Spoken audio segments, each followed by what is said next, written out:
Welcome back to HGC EU week number 9, where the second match of today has gotten off to an amazing start. Roll20 comes out of the gate swinging, taking the victory in Cursed Hollow, but leftovers not to be denied. Look pretty strong on Infernal Shrine, so it's even 1-for-1. I think that's coming to the surprise of a lot of people.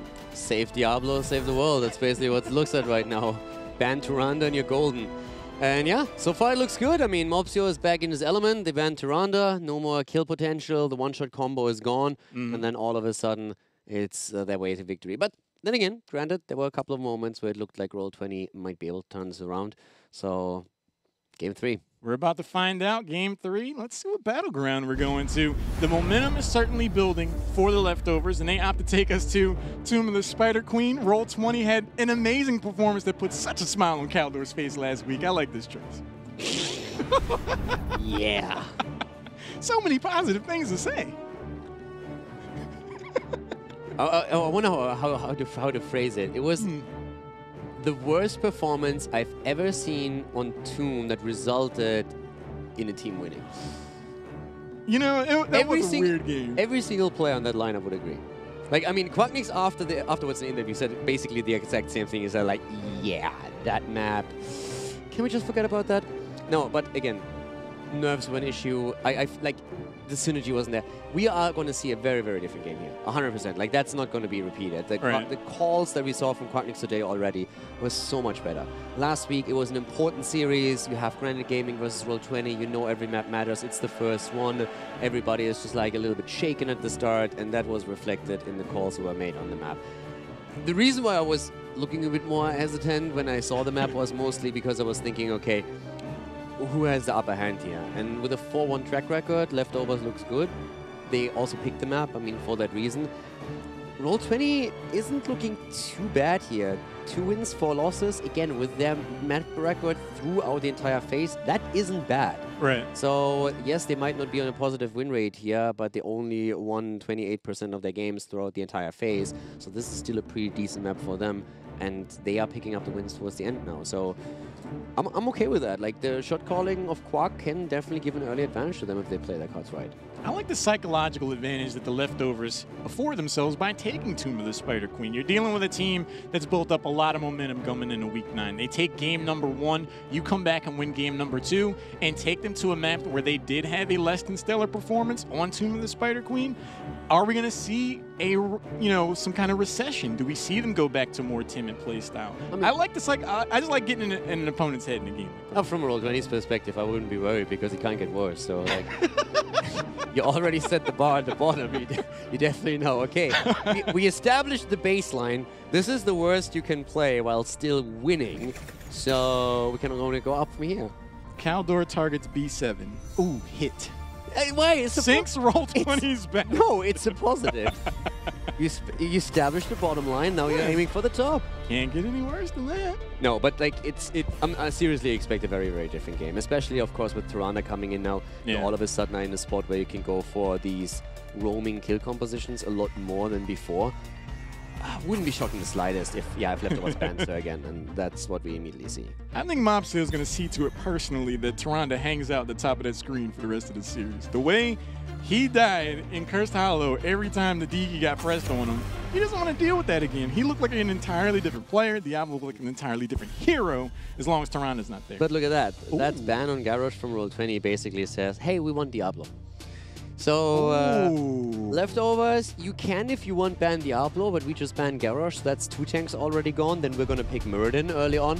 And then you find yourself still with a couple of tanks around like Johanna. There's no problem with that.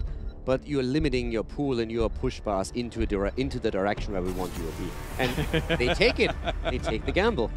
If the Tyrande ban was the Unguard, the Garage ban was the Touche for sure. Okay, they're going to first pick Urel, though, so potentially Muradin gets picked up in a 1-2, and they put themselves in that position. No, not quite, because with them picking Urel first, what they are basically saying is, okay, we have 2 tanks here that really shine and that we respect on the same level. That's Garrosh, Diablo. Outside of that, we feel that Muradin and Johanna are on the same level. We don't care what from the 2 we get. We just want to make sure that you don't take one of the power picks. So it's not going to be a choke out on the tanks. It's just that those 2 are perceived to be higher than the others. but you're fine no matter what you get from here on out. If you get the Johanna, you go into the wave clear battle. If you get Muradin, you go more for like the stun setup, but they are fine with whatever. It's just that they respect Urel so much that they're saying, okay, we need to secure that first. They do decide to go for Decker Kane and Genji first. They like the closeout potential of Genji, and Decker Kane did look like he was a really hard problem for Roll20 to solve as far as his overall sustain goes, and the playmaking potential to stay a while and listens. They were pretty on point. Going into the second ban phase, leftovers, they look on the other side. They have a support. Roll20 doesn't. I look to ban one myself again. I would ban Johanna if I'm Roll20 now. You're in a spot where all of a sudden, I actually expect the leftovers to at least take their own tank in the first rotation and then give leftovers the other. Now you are in a spot where basically leftovers already signals to you that, okay, ban her out. It's fine. We have something else planned that we can take anyways. I would still do them the favor, because if Roll20 doesn't ban Johanna, she's very likely taken anyways. She's banned out now, so what are you left with? Do you go into an Anubara composition? Do you actually risk playing with a Blaze ETC composition instead on the offlane and that? So I'm liking the way Roll20 is playing that. From a mind game perspective, from the draft here, I really like the setup. The Garrosh early, responses Diablo, then you switch it over on the offlane, you still get your Muradin because leftovers doesn't respect it. Now you get the ban against Johanna. You think Stitches is in the conversation? Could be, but there's ETC. So ETC taken, and I would say with ETC we're going to see Blaze on the offlane, and if I'm Roll20, I'm okay with that. It's not that ETC is horrible, but ETC has weaknesses, and we have seen these weaknesses in Europe over the last 2 weeks a lot. He can be bursted down, he has hit point pool issues, and that can be exploited. Well, the big thing is, with the ETC pickup, the conversation Roll20 right now is having is, Rainer, you stay back if he goes for Mosh Pit. You're not pressing key, like the Q key, until you see the Mosh Pit go down. They also have other knockbacks in form of Urel. You have Muradin. And now with Hanzo getting picked up, if you want to use the Dragon Arrow to interrupt that, you have that. Also, a lot of sound responses to one of the big reasons why you potentially take ETC. Stage Dive, I don't think it would net a ton of value here. No. So I think it's going to be a Mosh Pit. I mean, the only thing that you could see, and again, it's not going to happen, but what you could see is a main tank like Stitches taken and an ETC on the offlane, but that's not the map for it. So Blaze is a no-brainer here. If you play ETC, you're finding yourself in a very similar situation to what we discussed in the earlier series with the Nubarak, that you want to have something to help him with the sustain. There's no one else right now that's still available outside of Blaze, so you go for Blaze. It's not a bad lineup, don't get me wrong. It's not like I look at the ETC and I'm saying, hey, with ETC Blaze, that's unwinnable. But it's definitely a lot harder from your... It's not as forgiving as when you're playing with a Johanna or any other hero that is more tanky on his own. You overstep with ETC once, you misuse a cooldown, you get caught with a power slide down or face melt down, and you die. So from Opsio's perspective, it puts more pressure onto him. It's still a decent draft for them. They have a couple of really strong heroes with this, but I feel Roll20 looks at that and says like, we're good with this. This is fine. I agree. I actually think they got the upper hand in the draft overall. The Warrior ban Gambit, I think, slanted over towards them. With the ETC, they've turned the asset of the front line into potential liability because ETC is nowhere near as sustainable as Diablo. So I think this is the draft that Roll20 wanted. Last week in our interview, they said as long as we get the draft we want, we feel really good about our chances. So they look to go up in this series. Leftovers still have some synergies here. So if ETC gets a decent power slide in the rotation to the bot lane, for example, off into a jet propulsion, into Gul'dan damage, that can be a kill. So there's still potential for aggression. And the Horrify. That we have on that part, yeah. So and as we see them, we go onto the left side again with Link currently playing on Deckard Kane, Kidney on Genji, Holyboss playing on Blaze here today, Mopsio on ETC as we just talked about, and DAB for the leftovers once more on Gul'dan.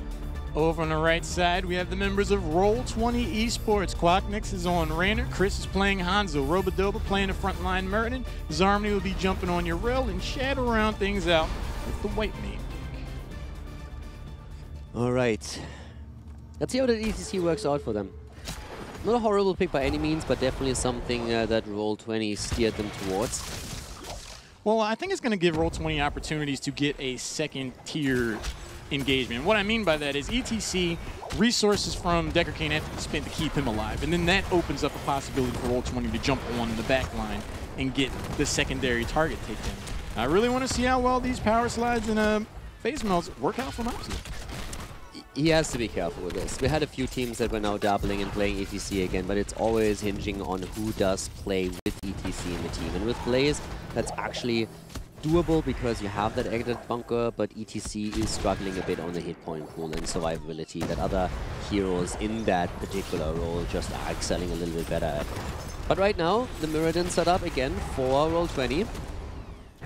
But also, I mean, outside of that, another hero, we talk a lot about the tank channel, but Gul'dan for DAB again. And DAB has played a fantastic second game.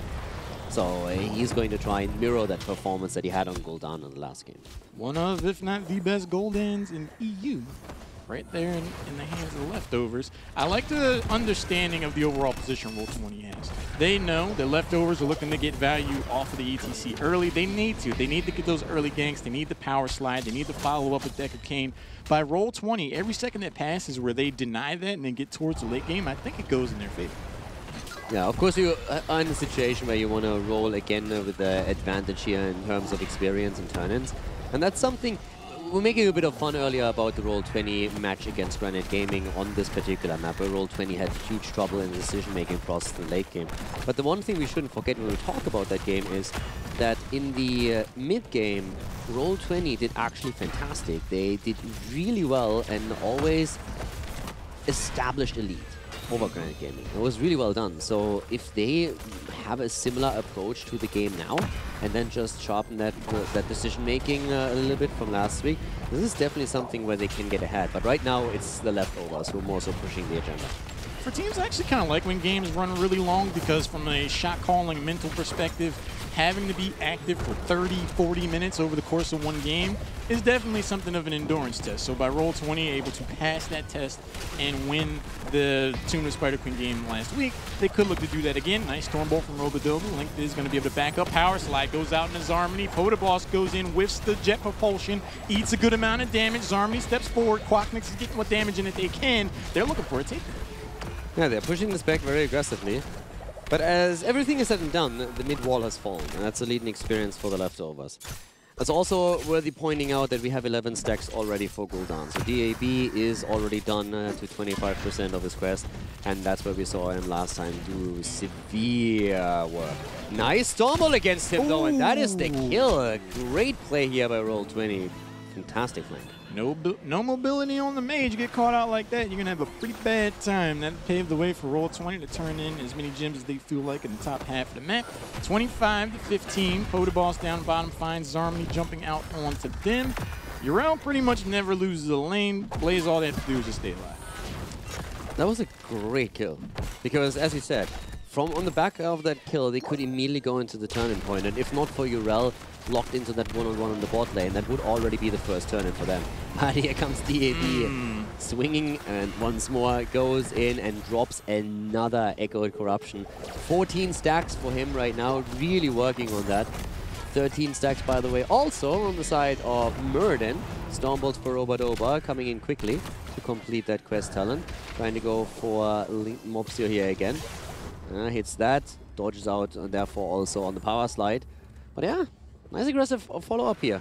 I like it. Pretty much from the get-go, both of these teams are signaling, hey, we want to take the lead here in the series. We want to win this one. I think leftovers, they've shown if they get the engagement and coordination that they're looking for, power slide into a Decker Kane route, and especially once that corruption quest is completed, that could be more than a problem for Whitemane, and more often than not, it's going to be a takedown on a hero like Whitemane or Rain or anyone on the back line. You might even be able to come away with a takedown on Mirrodin. If you land that lockdown and that kind of burst damage, DAB is up for the task. Link just got a free turn-in too. He only had 6 gems, but still something to at least be conscious about, because now we're having leftovers taking the lead here. Again, the attempt to go for Mopsio. Missing out on that a bit, but he's really stacking those Stormbolts quickly. He's sitting at 17 already, and that's going to help. But as we said before, leftovers are starting to look towards the turn-in. They confirm the first one, so they get the weapon away. 18 stacks on the corruption in 5 minutes. That's not that bad. Leftovers come away with the first set of web weavers, and they already did a good amount of damage to the mid lane. Podaboss rotating down bottom. Roll20 looking for Blaze. Shad on a chase. Yeah, he knows that there's very little chance he's getting this. Yeah, he's going to fall eventually. No, he's going to die. That's also an annoying kill. It's 9 gems that you lose. That in itself is not too crazy. The problem is that you have so many heroes focusing on the bot lane as the web weavers come in that it's a bit of a free push here in the middle, and that's a 4 taken. Now remember, that wall was already down, but the fort is gone. But it helps you at least with the defense towards the top a bit because your opponent finds themselves in that 5 versus 4 situation. Clever ruse. Oftentimes I'm like, it'd probably be easier to just die right away. But if you buy time to come away at the first fort of the game and get yourself towards the rocks, not too shabby a play. Robodoba eats a good amount of damage. Robodoba does step forward.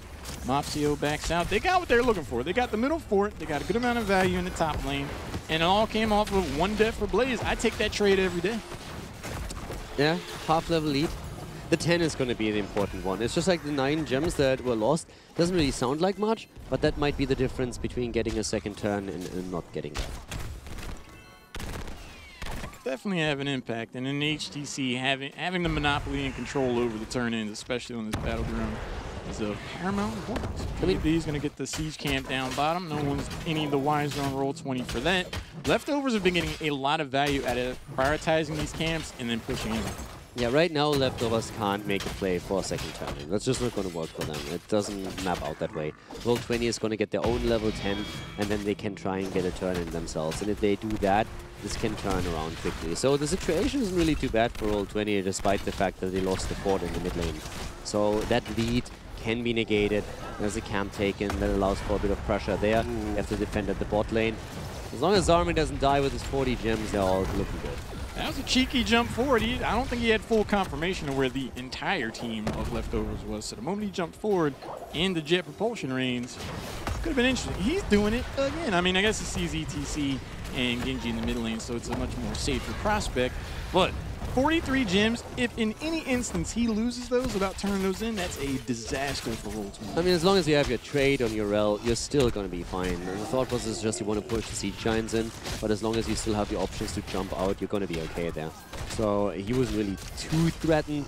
There's not enough damage outside of cooldown to really get a quick kill there, unless there's an ETC with a mosh pit that really locks you down and doesn't allow you to make a play anymore. But now we have 10 versus 10, and this is now the moment where Roll20 wants to turn in. They have 78 gems, so they have enough for basically 2 turn-ins with what's going to tickle in now during that phase. And this is also the moment where Roll20 can actually start to get ahead in experience if they get enough structural damage in. They're looking to take a trip to the other side of the map. They haven't really been able to do so outside of that gank on Gul'dan in the earlier portions of the game. Web Weavers are here. Quack is going to knock Cody Boss back.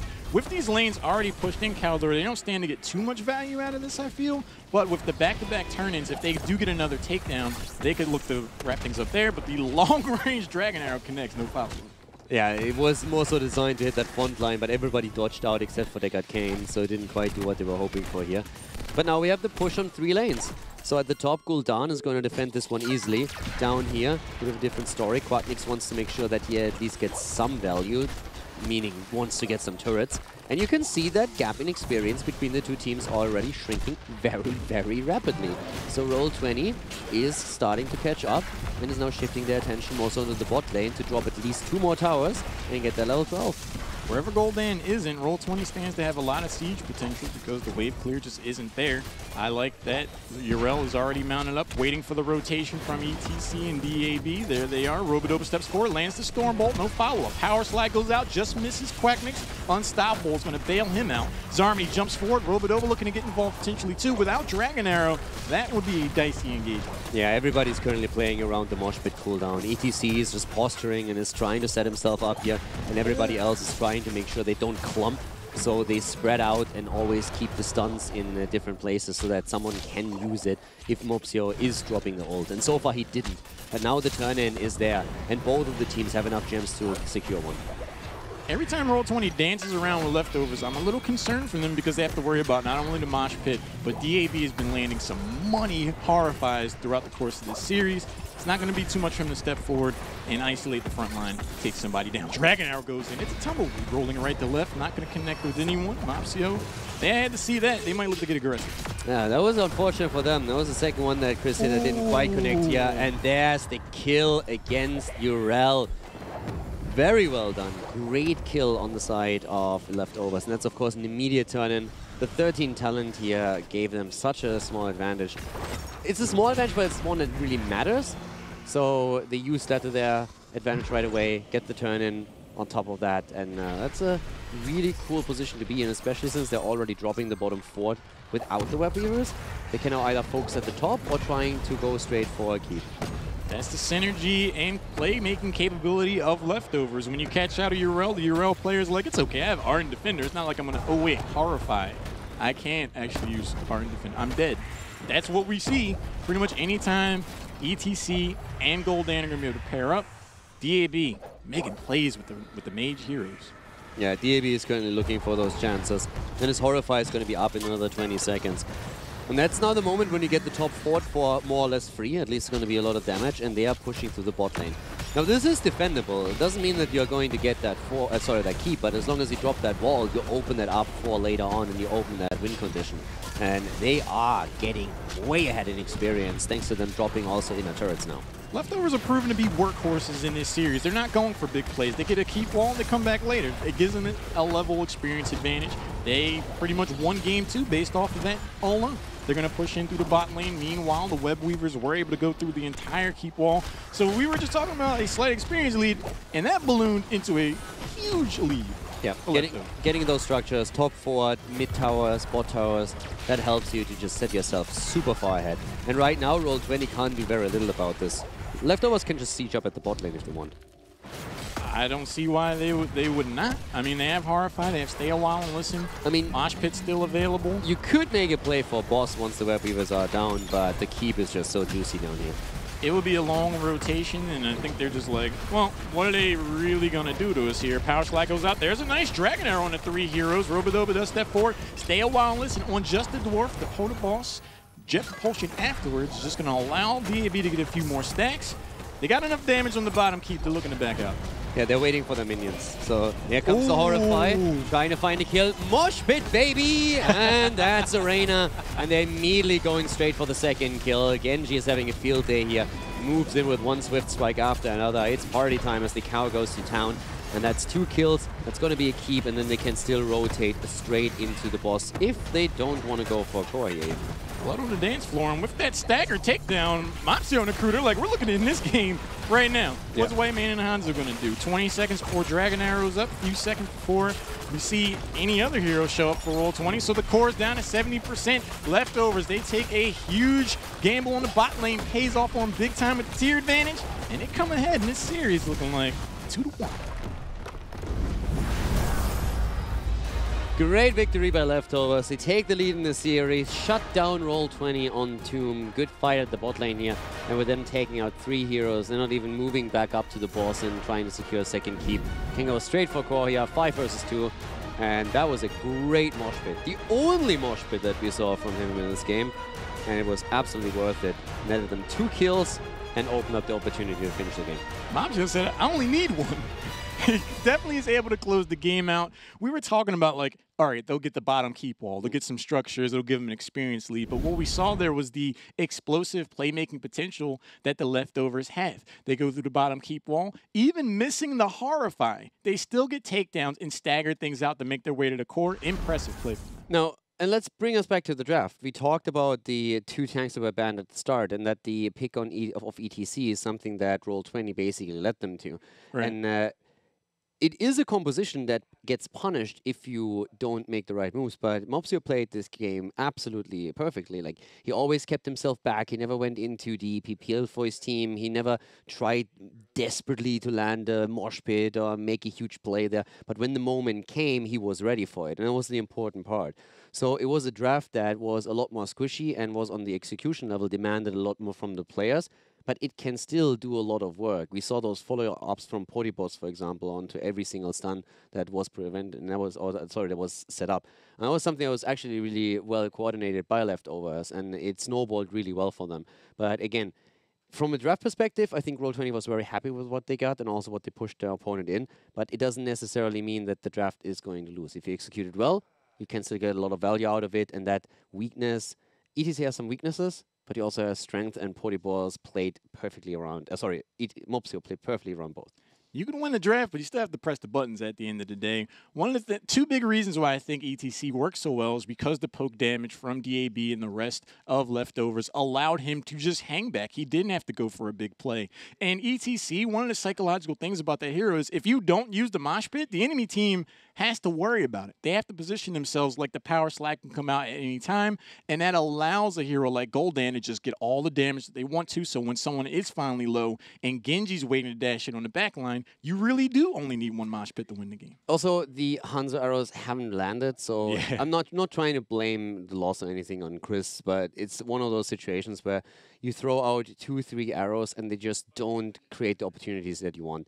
The first one connects with Deckard Cain, but he's the one in the back. He's not what you're trying to hit. You're trying to hit the two that Murden can reach with a follow-up, and those step out. Then you have another one around the turn at the bot lane where the arrow also just barely missed out on connecting with anyone. If those hit, it's again a different story. You can create something, but it's again just another reminder that leftovers know exactly what to watch out for. They are looking at the opponent. They're saying, okay, what are the tools you have available? What do you need to be careful of? Okay, Hanzo's arrow, always a problem. When that comes out, call it, and let's dodge out of harm's way. If that connects at any point, might be a different story, but as it stands, leftovers play a great map, very coordinated, and then take the lead with a 2-1.